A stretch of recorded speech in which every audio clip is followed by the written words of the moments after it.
Es el que está de moda y al que nosotros le queremos dar cajeta. Oh, pero ¿y allá ha habido alguna vez prosperidad para los pobres? No, eso no es así. Entonces tenemos que saber que tiene que haber cambios profundos en la mentalidad de los partidos para que gobiernen para ese 80% que siempre han olvidado, porque hasta ahora solo han gobernado para un 20% de privilegiados. ¿Cuáles son los daños ambientales que tiene Cotuí hoy en día? Primero, de allí se están sacando 3, 4 mil millones de dólares. A Danilo le dan 300 y se lo llevan todo ellos.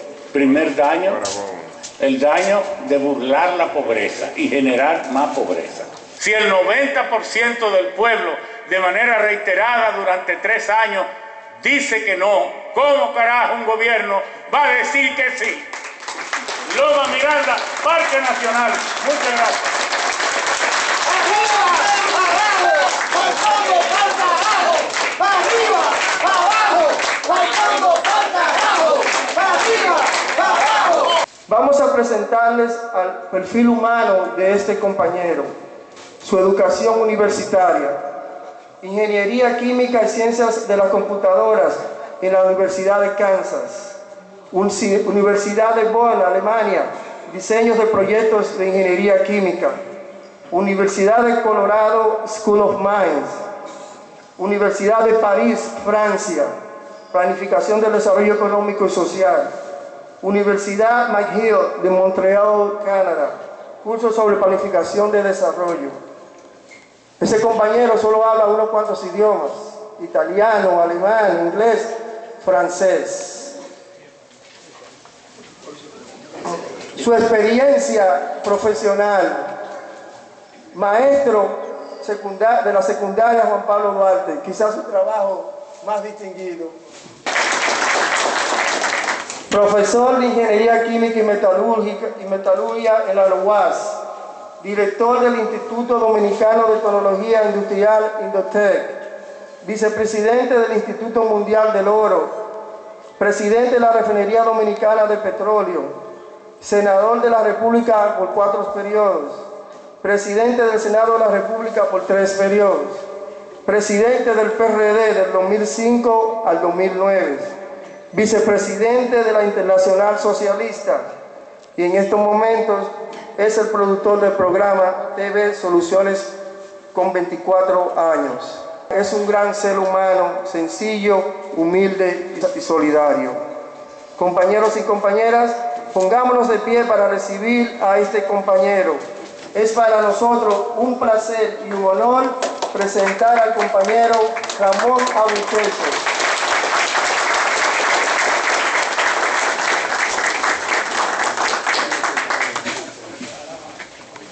Hacer reconocimientos a los organizadores de este evento, los compañeros de la Convergencia Patriótica Dominicana, y a ustedes por asistir jueves, después de tantas horas de trabajo, asistir esta noche a escuchar, antes que discurso, charla, un análisis de por qué Loma Miranda no puede ser ni será explotado.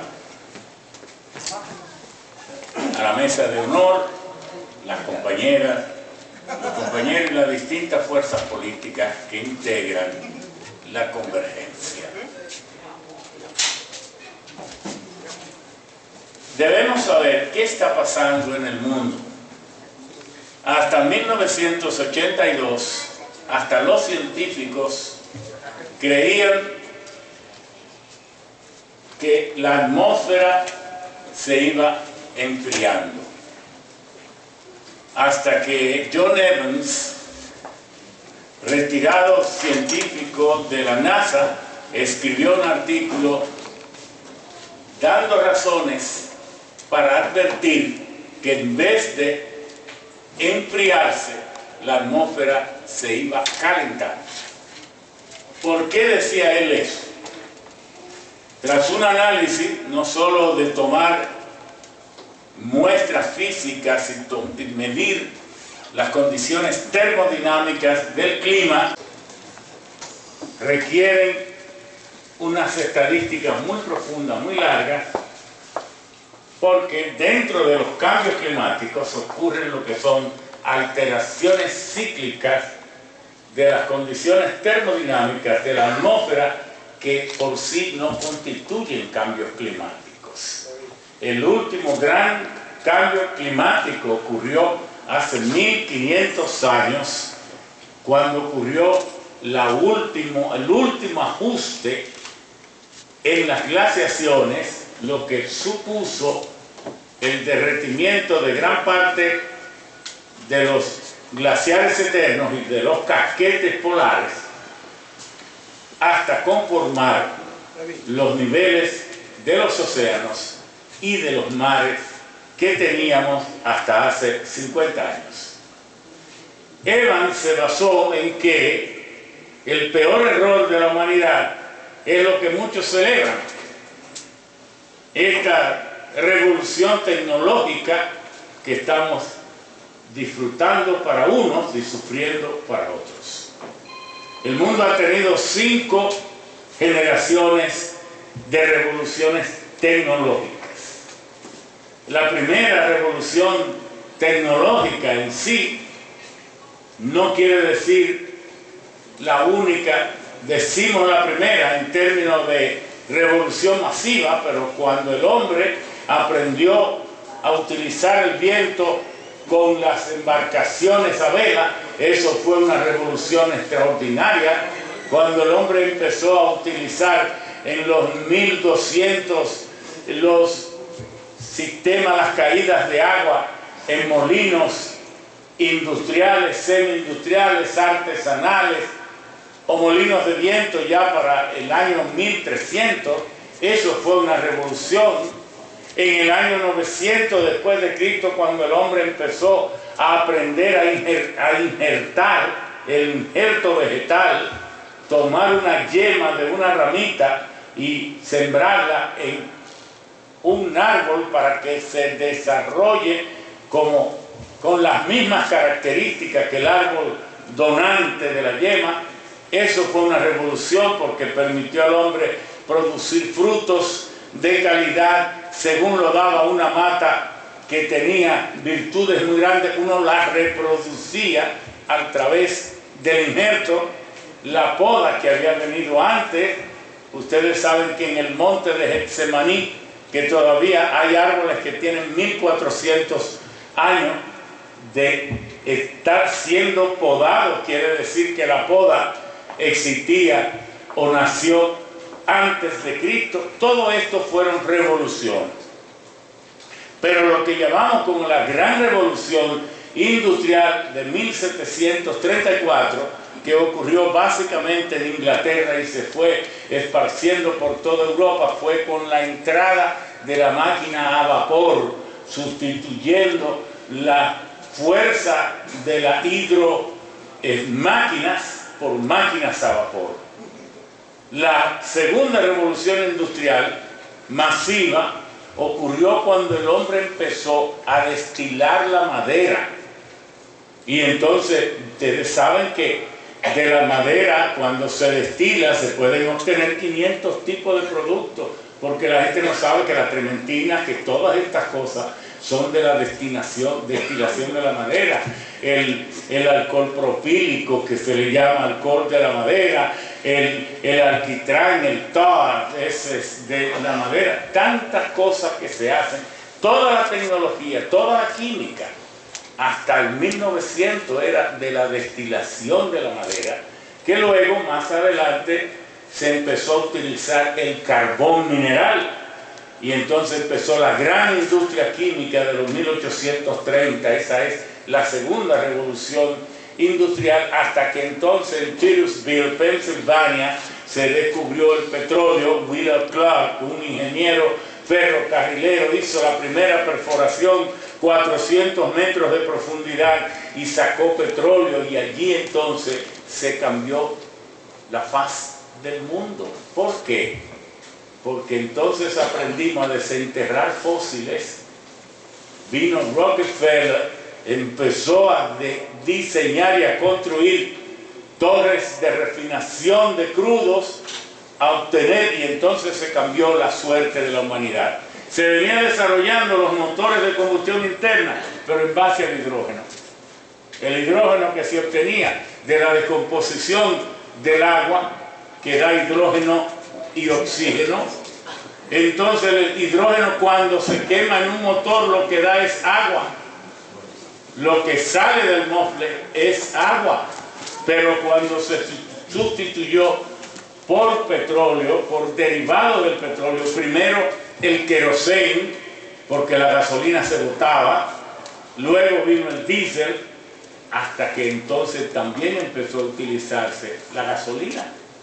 Y ya saben ustedes que ya se utiliza el bunker sec, el fuel oil, y esos motores de combustión interna son los responsables de producir 22 gases de efecto invernadero. Ahora, muchos hablamos de efecto invernadero, muchas veces para estar de moda, pero no sabemos porque nadie está obligado a ser experto en todo. ¿Qué es eso de efecto invernadero? Bueno, es que la atmósfera recibe enormes niveles de radiación solar. Yo que conduje el estudio para la preparación del mapa isocórico de la República Dominicana, de los mapas isocóricos, el mapa, las líneas, las isócoras son las líneas que unen todos los puntos que reciben igual nivel de radiación solar, y la radiación solar se mide en calorías por 24 horas por centímetro cuadrado. República Dominicana tiene en promedio recibe en promedio de radiación solar de 370 calorías por centímetro cuadrado por 24 horas. Bueno, aquí se recibe un nivel mucho menos, y en lugares más nórdicos de Europa se recibe menos. Nosotros estamos en el subtrópico, un poco por encima de casi 750 kilómetros en línea recta por encima del meridiano del Ecuador, y todo esto. Entonces la atmósfera recibe una enorme cantidad de radiación solar. Si todo ese calor que entra por la radiación solar se retuviera, entonces la temperatura de la atmósfera subiría enormemente y la vida no sería posible. Esta biosfera, que es la parte de la atmósfera que está desde el contacto con el suelo hasta 12 kilómetros hacia arriba, entonces, y ustedes saben que a la medida que ascendemos, la cantidad de oxígeno en el aire es cada vez menor. Por eso los aviones tienen que presurizarse, porque el aire, si lo captaran allá arriba, no podríamos vivir, no moriríamos, porque la cantidad de oxígeno en el aire a esa altura no nos podría sostener la vida. Entonces, el avión tiene aire presurizado que lo va liberando en la medida que lo necesitamos. Ahora, si la atmósfera se quedara con todo ese calor, la vida no sería posible. Pero ¿qué hace la atmósfera? Que devuelve una cantidad, devuelve el 90%. Pero ¿qué pasa? Debido a la combustión de los motores de combustión interna y quemar tanto combustibles fósiles, entonces estamos inyectando a la atmósfera una enorme cantidad de anhídrido carbónico o CO2.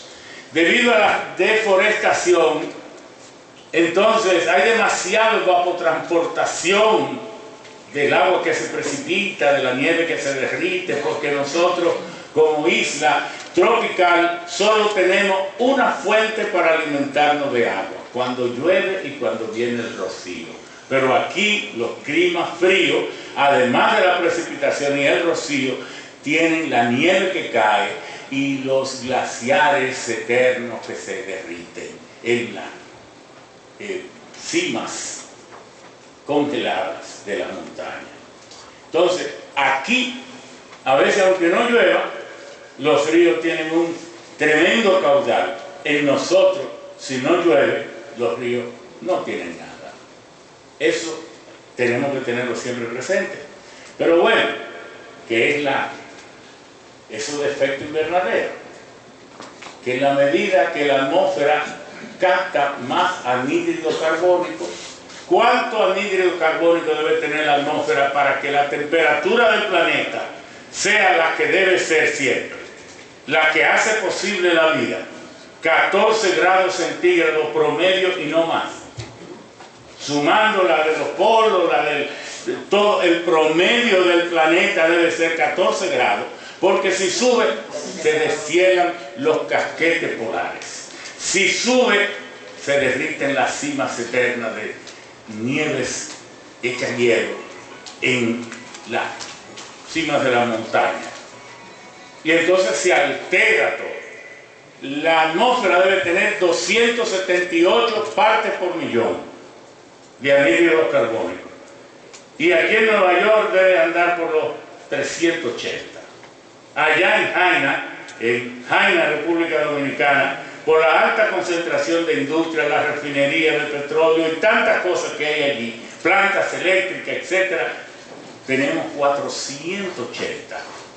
Entonces, estamos abusando de la atmósfera, porque ¿qué es lo que está ocurriendo? Que estamos quemando cada día 83 millones de barriles de petróleo. Estados Unidos, con tan solo el 5% de la población del mundo, 310 millones de habitantes, Estados Unidos quema 22 millones de barriles de petróleo cada día.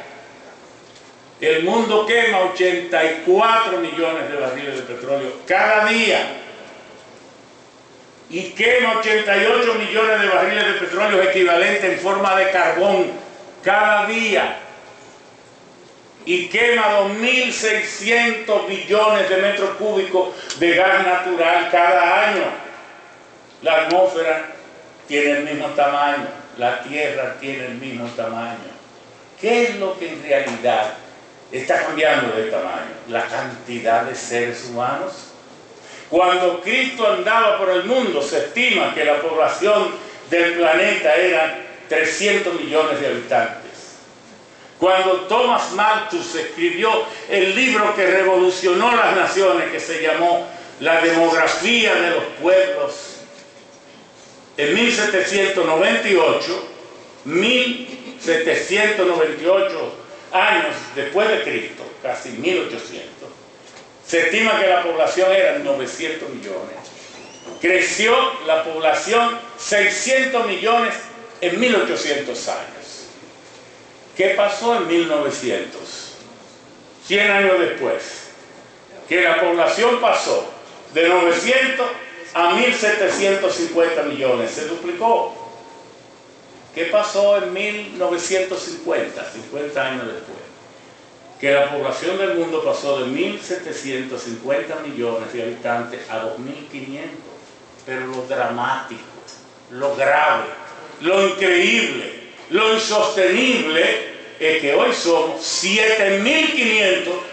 Eso quiere decir que en 64 años la población del mundo ha crecido en 5.000 millones.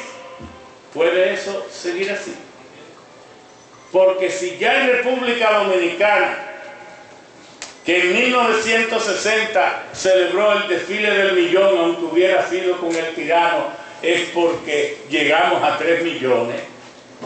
Y tan solo han pasado 54 años y ya somos 10 millones. Y ya tenemos crisis de agua, crisis de calidad de aire, crisis de calidad de todo. En un mundo tan amenazado así, tiene que haber entonces un pueblo dispuesto a que se le respeten las cuestiones fundamentales para ese pueblo poder ser sostenible en el tiempo, porque la patria nacieron para ser eterna. Los que son pasajeros somos nosotros, son los malos gobiernos, y ojalá que a este no le quedara ni un día. Es así.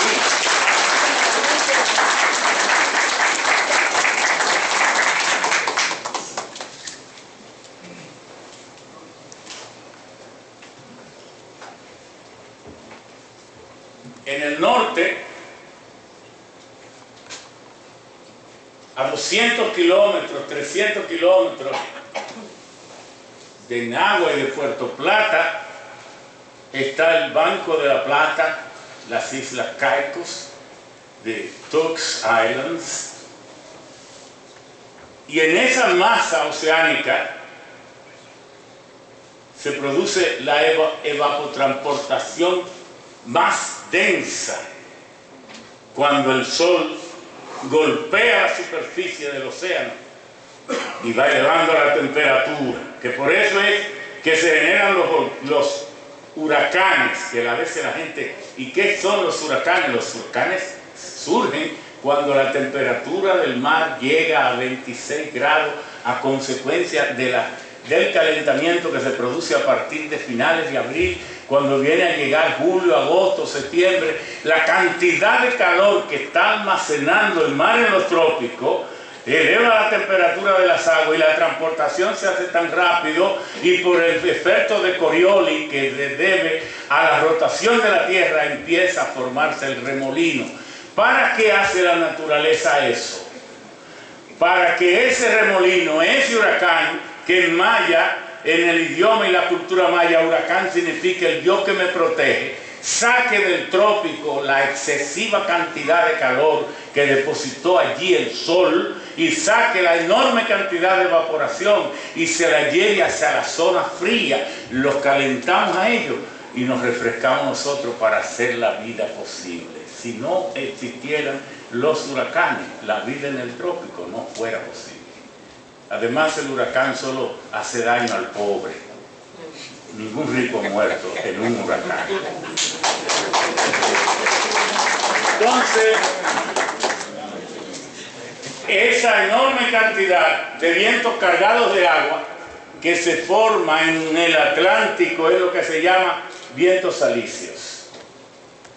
Los vientos alisios entonces entran entre Punta Capitán y Punta Cabrón Samaná, vienen cargados de agua y donde primero depositan 3.200 millones de metros cúbicos de agua es en los Haitises. Por eso los Haitises tienen que ser un nicho sagrado del país, porque en un mundo donde las Naciones Unidas ya dice que la próxima guerra será por el agua, nosotros no podemos permitir que ni un pétalo de una rosa dañen los Haitises, porque allí está el reservorio de agua de calidad, 3.200 millones de metros cúbicos. ¿Por qué? Porque los Haitises tienen 1.600 kilómetros cuadrados y allí caen 2 metros que son 2.000 milímetros de agua, y 2 metros multiplicados por 1.600 kilómetros son 1.600 millones de metros, por 2 son 3.200 metros cúbicos de agua que cae cada año. ¿Podemos dañar eso nosotros? Cuando eso es uno de los reservorios de agua para esta generación y las futuras más importantes, en una isla que ya tiene 24 millones de habitantes si te suma los turistas. 24 millones si usted suma los turistas. Entonces, ¿qué pasa con esos vientos alisios que empiezan a descargar su mandado de agua que la naturaleza nos envía como remesa para hacer posible la fertilidad de nuestra tierra? Que entonces chocan más adelante con Villa Altagracia. Por eso en Villa Altagracia llueve casi todos los días, sigue golpeando la cordillera central, y cuando llega allá a Loma Miranda se encuentra con un choque de vientos contralisios que vienen del sur, y entonces como allí hay bosque latifoliado cuyas hojas tienen unas puntitas muy finas, captan las microgotas de esos vientos, y en la puntita se va uniendo una microgota a otra, y como las moléculas de agua son bipolares porque de un lado tienen el oxígeno, los átomos de oxígeno, y en el otro los átomos de hidrógeno, son electronegativas en un sitio y electropositivas en otro, se van atrayendo y esas microgotas se convierten en gotas más grandes que luego se escurren por el tronco del árbol, y uno le pone la mano y sin estar lloviendo el árbol está mojado. A eso le llaman bosques captores de lluvia, o en la tecnología meteorológica, biológica, le llaman lluvia horizontal. Y en Loma Miranda será uno de esos fenómenos. Seremos tan cobardes para permitir que eso no se lo destruya. El agua es un tesoro y vale más que oro. El agua es un tesoro y vale más que oro. El agua es un tesoro y vale más que oro. El agua es un tesoro y vale más que oro. El agua es un tesoro y vale más que oro. Pero hay algo más. De las 453 o 32 especies endémicas que tiene el país en ese reducto de 32 kilómetros cuadrados de Loma Miranda, tenemos 213 o 220 que son endémicas de ese lugar. Y hay que hacer conciencia sobre otra cosa. ¿Qué es la biodiversidad? La biodiversidad es la expresión de la vida en la biosfera. ¿Cuántas especies integran la biodiversidad del planeta? 3.8 millones de especies. Alguien pudiera pensar que ¿qué papel juegan las cucarachas? ¿Cómo? Se necesita tener mucha ignorancia. Las cucarachas son la mejor escoba del suelo porque lo limpian todo. Aunque muchos dicen que las cucarachas no comen, pero dañan la comida. Porque usted ve que ellas no ingieren nada, pero ya usted no quiere la comida después. Y la importancia de la biodiversidad se expresa en la selva. Los microorganismos que están en los suelos fijan el nitrógeno y hacen posible el brote de las hierbas. Vienen los herbívoros y comen. Vienen los depredadores, se comen los herbívoros. Pero los depredadores dejan mucho hueso y restos de carne que se pudren y pudieran multiplicar bacterias y tantas otras cosas, microorganismos. Entonces vienen los scavengers, los carroñeros, y terminan con todo, limpian. Pero además en la selva, cualquier animal enfermo no va a durar mucho esparciendo enfermedades, porque viene uno atrás que se lo va a comer. Entonces la selva, sin la intervención humana, es un ecosistema perfecto. Todas las especies tienen un rol, un papel, y son necesarias. Entonces, ¿por qué tenemos nosotros que venir con acciones humanas a depredar y destruir especies que son endémicas, que están en extinción y que tenemos el privilegio de tenerla? Pero hay otra cosa también. El hombre no solo vive de pan, de problemas y de estrés. Esas orquídeas que hay allí, hay como 11 especies de orquídeas totalmente endémicas. Nosotros tenemos que salvarlas porque la responsabilidad del planeta lo tenemos nosotros. Pero entonces la fuente de agua, la gente cree que toda el agua que se precipita y cae a un lugar, a un país, es la que fluye por los ríos y los cursos de agua. No, eso es solo el 20%, y en algunos casos es el 5%. El resto de las aguas percolan, se sume, como dice la gente, se va hacia el fondo y se va a los acuíferos y al nivel freático y a los acuíferos todavía más profundos. Todo esto tenemos nosotros que cuidarlo. Entonces, el mundo ha tenido también 6 generaciones de derechos. Vámonos al derecho. 6 generaciones de derechos. La primera generación de derechos ocurrió en Atenas, cuando surgió el concepto del ciudadano, aunque a su lado estaban los ilotas que los multiplicaban por 100 o por 1000. La segunda generación de derechos fueron los derechos económicos, cuando el hombre pactaba compromiso y debía cumplirlo. La tercera generación de derechos fueron los derechos humanos, cuando se generalizó el concepto de que el ser humano tenía un papel trascendental pero que no era solo la raza aria sajona la única, sino también todas. La cuarta generación de derecho fue el derecho social, donde se fue perfilando el concepto de que todos los seres humanos somos iguales. Todavía se está luchando por esa igualdad, esos reconocimientos, sobre todo el papel de la mujer, el papel de grupos minoritarios. La quinta generación de derechos fue la igualdad entre los estados como un resultado de la Segunda Guerra Mundial. De allí nacieron los organismos internacionales y surgió el concepto de igualdad, que un estado como Rusia, tan grande como China o como Estados Unidos, tiene un voto en las Naciones Unidas.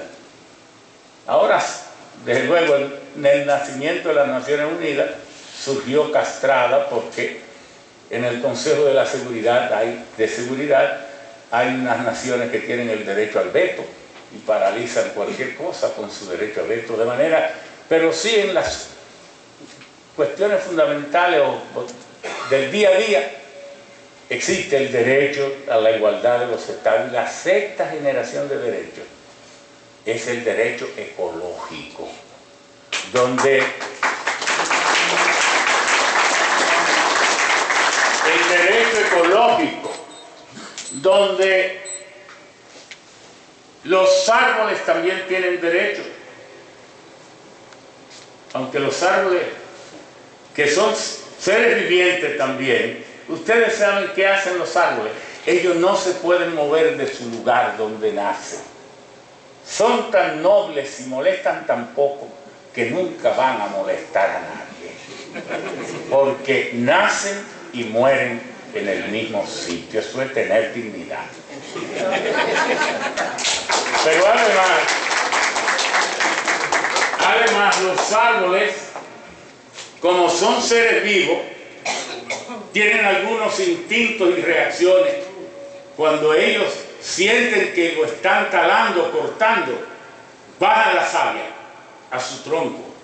Por eso los tocones a veces duran cientos de años para podrirse, porque de la savia del árbol allí hay trementina, aguarrá y una serie de sustancias que son con las que nosotros higienizamos la casa. Todo eso pinol y todas esas cosas son hechos con productos destilados de la madera. Y aquí hay una compañía llamada Hercules, que su papel es arrancar los tocones donde quiera que se cortan árboles para procesarlos en industrias donde trabajan más de 150.000 personas en todo lo largo y ancho de Estados Unidos y genera 140 o 150.000 millones de dólares al año. Pero el árbol es tan noble que dijo un poeta que el sándalo es el único ser viviente que se pasa de generosidad, porque el sándalo le perfuma el filo del hacha al leñador que lo hiere. Entonces, si tenemos en la naturaleza tantos tesoros, ¿cómo es posible que nosotros podamos permitir que vengan a vandalizar? ¿Qué ha hecho Falcondo con Las Lomas, con Loma Peguera, con Murs, con Ortega? Lo que nos tiene son cráteres. ¿Tiene Bonao más prosperidad que Santiago? ¿Tiene Santiago minas? No. ¿En la capital hay minas? No. ¿En Puerto Plata hay minas? No. ¿En Salcedo hay minas? ¿En San Francisco hay minas? Entonces el cuento de que contribuye con el desarrollo, no, Falconbridge ha extraído 1.800.000 toneladas de ferroníquel en los años que tiene en operación, casi 40 años, y ha producido más de 20.000 millones de dólares. Y yo reto a cualquiera que me diga si ha dejado 500 millones netos en esa zona por ahí. Es más, cuando uno va a entrar a Falconbridge, ahí está Sara Lee. Sara Lee es una de las empresas más grandes fabricantes de Fruit of the Loom, esa ropa interior, Fruit of the Loom, que se vende aquí en Macy's, en todas partes, y en Bloomsdale, todo esto, esas ropas interior finas, se fabrican ahí. Y ahí trabajan 2.000 personas sin tener que hacerle daño a la naturaleza, sin dañar los cursos de agua, sin contaminar. Entonces yo prefiero una zona franca de esa, que paga los mismos salarios que Falcon Bridge, y dejar mis montañas tranquilas, porque además ese es el mismo corazón del país. Eso es como permitir. ¿Qué hizo Puerto Rico? Que ahorita decía nuestro maestro de ceremonia que es una colonia. Puerto Rico tiene 8.840 kilómetros cuadrados, tiene 78 municipios. Ellos no tienen provincias, tienen un esquema de organización político, administrativo muy eficaz. 78 municipios, y uno de ellos es Adjuntas, que está encima de Utuado, y ambos están encima de Ponce, en el mismo corazón de su isla, donde hay una mina de cobre multimillonaria. ¿Y qué hicieron los puertorriqueños? Que pretendemos que no nos pueden dar lecciones de patriotismo. ¿Qué hicieron ellos? Pidieron un referéndum y votaron que no quieren mina allí porque el agua vale más que el oro. Eso hicieron los puertorriqueños, y esa mina nunca se ha podido explotar. Pero además, el presidente Danilo Medina me pidió a través de Rubén Jiménez Bichara que quería verme, y yo fui. Y me dice: ¿qué usted piensa de Loma Miranda? Le digo: presidente, Falcondo no necesita Loma Miranda porque tiene 6 años perdiendo dinero. ¿Y por qué? Porque, mire, presidente, Cuba tiene las 4ª reservas de níquel más grandes del mundo, pero es un mineral laterítico muy parecido al nuestro, con la diferencia de que el mineral cubano, en vez de tener junto al níquel mucho hierro como nosotros, aquel tiene mucho magnesio. Y por la ausencia de hierro, los cubanos pueden extraer el níquel en forma de sulfato de níquel a través de una solución con ácido sulfúrico, donde el ion sulfato del ácido sulfúrico se combina con el níquel y forma sulfato de níquel. Luego ese precipitado lo secan, lo calientan y se desprende el azufre en forma de gas y se desprende el oxígeno, y entonces ellos obtienen el níquel y luego obtienen lingotes de níquel electrolítico, níquel puro. Cuba puede extraer su níquel a temperatura ambiente y a bajo costo, porque usan poca energía. ¿Qué pasa con el mineral nuestro? Que en vez de mucho magnesio tiene mucho hierro, y como el hierro y el níquel en la tabla de los elementos químicos de Mendeleev, la que ustedes estudiaron, tienen condiciones termodinámicas muy parecidas, es difícil separar el hierro del níquel.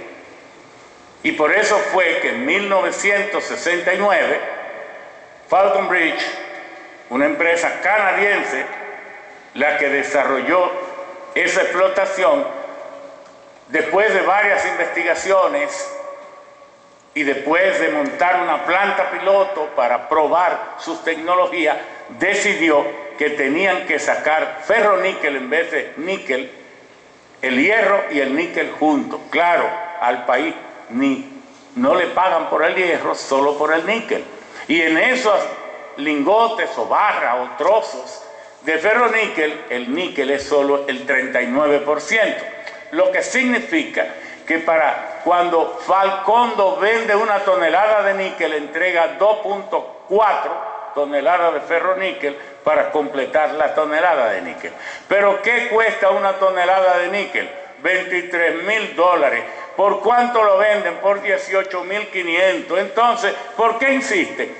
Me dice el presidente. Digo, porque existe una gran empresa mundial llamada Glencore, búsquelo en internet. Glencore es la comercializadora de materia prima más grande del mundo. El año pasado vendió casi 500 mil millones de dólares. Y esa empresa, fundada en Zúrich, en Baar, la ciudad de Baar, en 1974, por Mac Rich. Mac Rich era un genio financiero de origen judío, nacido aquí en Estados Unidos, a quien Estados Unidos utilizó como el agente financiero que movilizaba las enormes sumas de dinero que durante la Segunda Guerra Mundial Estados Unidos como potencia tenía que mover en Europa y en el lejano oriente. Era un magnate de condiciones impresionantes. Cuando pasó la guerra, vino aquí, fundó una compañía que operaba en bolsa y pasó a ser rápidamente una de las más grandes, pero engañó al fisco y entonces lo metieron preso. Escapó de aquí, se hizo suizo y luego en 1974 fundó a Glencore. Mark Rich, que murió afortunadamente hace un año. ¿Cuál era el principio de Mark Rich, de su genio y de esta empresa? Alcanzar posiciones dominantes en cada uno de los productos en que opera. Por eso opera en cobre, pero tiene el 52% de control de todo el cobre que se produce y se comercializa en el mundo. Tiene el 48% del control del plomo, el 44% de control del estaño, tiene el 33% de control del aluminio, tiene el 24% de control del níquel y el 10% del control del arroz y del trigo. Miren lo que es. Y esa empresa, Glencore, es la dueña de Falcón ahora, porque ella compró a Strata Nickel, otra empresa de judíos, como manejan el mundo, que a propósito, un día yo puedo venir aquí para dar una charla de cómo el dólar no es del gobierno de Estados Unidos. El dólar es usado por el gobierno de los Estados Unidos en virtud de un pacto de 1913, cuando nació the Federal Reserve System, el sistema de la Reserva Federal, donde el presidente de Estados Unidos solo nombra al presidente, que ahora es Gillen, de la Reserva, y los otros 12 miembros los nombran los bancos que son de judíos, casi todos dueños del dólar, porque el dólar lo creó Carlos V en 1768 para el virreinato de México, que entonces era 20 veces más poderoso que las 13 colonias de Estados Unidos. Pero como los mexicanos no podían pronunciar dólar en alemán, pronunciaban dólar, y entonces así penetró el dólar aquí las 13 colonias, y de allí entonces que ha devenido. Ustedes lo usan, pero no saben de quién es. Entonces, de eso podemos hablar luego. ¿Qué pasa? Glencore es dueña de Strata Nickel, que compró Falcondo. Y al operar en los mercados, desde el punto de vista de la especulación, de las posiciones dominantes, lo que Glencore no quiere es que se diga en los mercados que cerraron una mina en República Dominicana, operan en 79 naciones, pero como lo de ellos es tener posiciones e imagen fuerte en los mercados de valores para que sus acciones suban 5 o 6 puntos, y con eso se ganan 40.000 millones, aunque pierdan en República Dominicana 200 o 300 millones, y aunque nos destruyan Loma Miranda. ¿Comprenden ahora por qué insisten en explotar algo que no le va a dar dinero? Pero una empresa, cuando pierde dinero, no tiene que pagar impuestos. Entonces, que no nos vengan a nosotros con el cuento de que explotando eso el gobierno va a recibir dinero. Yo le dije al presidente, pregúntele al director general de Impuestos Internos si los 88 millones de dólares que le pagó el año pasado Falcondo al gobierno ¿fue un regalo o un pago de impuestos? Fue un regalo. Entonces lo que estamos nosotros es asumiendo el papel de pordiosero cuando regalamos nuestra propia riqueza. Está claro que eso no puede ser. Pero es que hay una sentencia que ha adquirido la condición de lo irrevocablemente juzgado del Tribunal Constitucional, donde dice que no se puede explotar. Invitan a uno y después vienen fantasmas de que le faltan 10 minutos.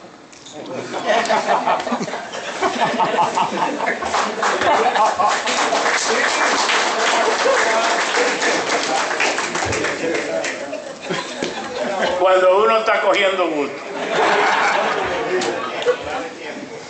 Bueno, entonces, ¿qué significa todo esto? Esa sentencia ya no puede ser revocada. Adquirió la condición de lo irrevocablemente juzgado. Es parte de la jurisprudencia, y la jurisprudencia es ley. Pero además, al presidente, qué lamentable, lo engañaron de tal manera con esa cartita casi amorosa que él envió al Congreso. Porque es que el artículo 102 de la Constitución de la República dice que es lo que es una observación de una ley. ¿Qué dice el artículo 102 de la Constitución? Que la observación de la ley debe decir, enviada por el jefe del Estado, los artículos en que no está de acuerdo. Y entonces presentar las consideraciones por qué no está de acuerdo, uno por uno.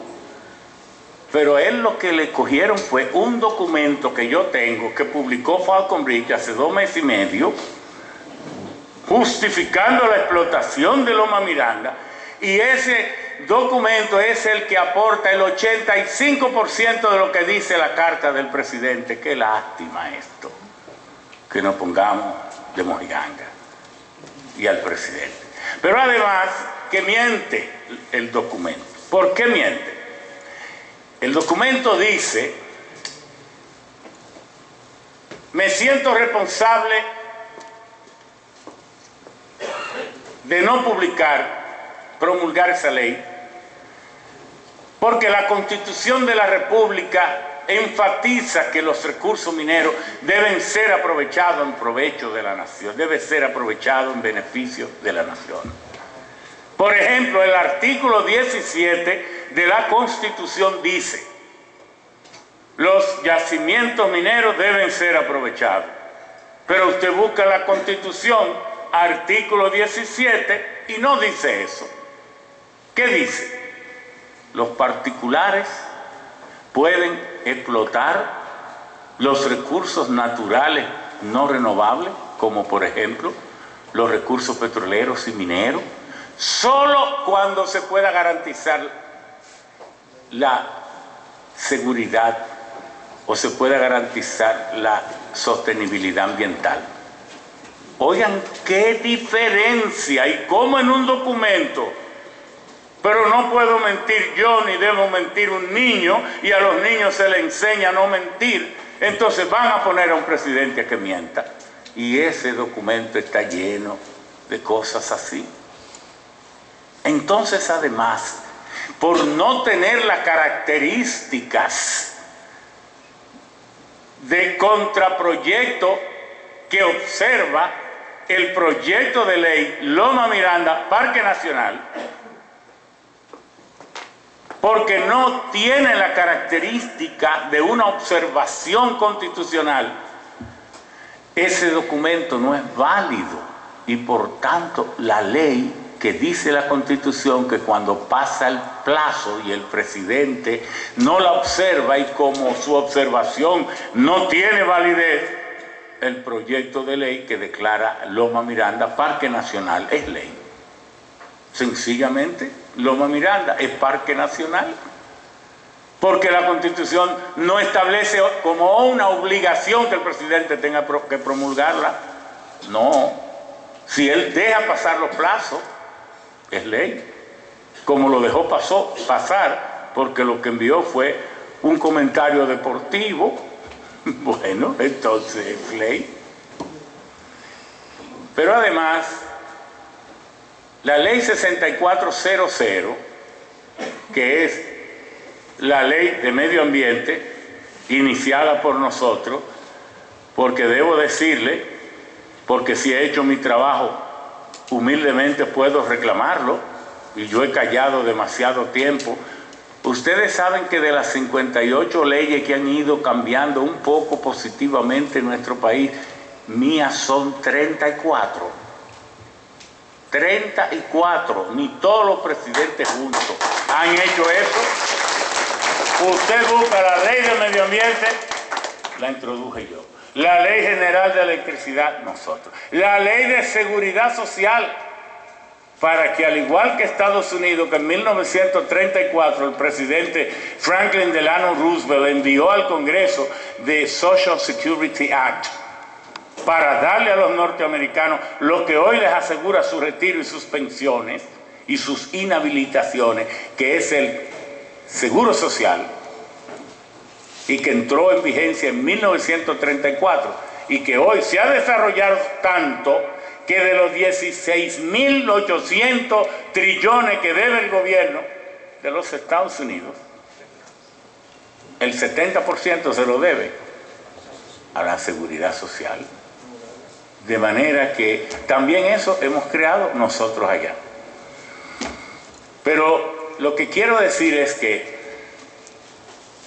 el país, dando un giro ya al final, tiene que hacer valer sus derechos. Esa ley 6400, la ley de medio ambiente y de recursos naturales, dice que para otorgar un permiso o una licencia ambiental de explotación a un recurso natural, debe consultarse las comunidades al pueblo, y al consultarla, las comunidades dijeron que no.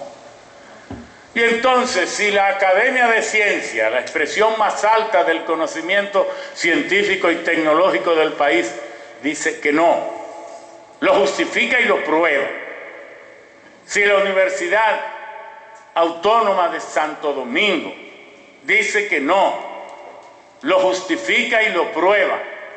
Si el grupo de consultores internacionales llevados al país por el PNUD, como una treta inicial del propio gobierno para ver si encontraba valla con las Naciones Unidas, y le daban explotación Loma Miranda a Falcondo, también los consultores internacionales dijeron no.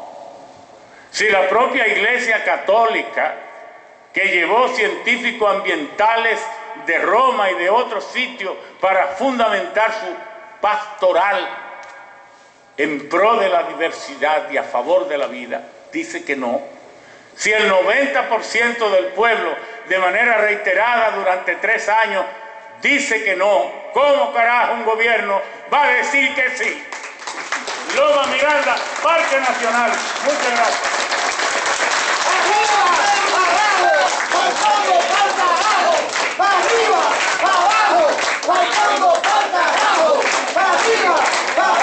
Es el que está de moda y al que nosotros le queremos dar cajeta.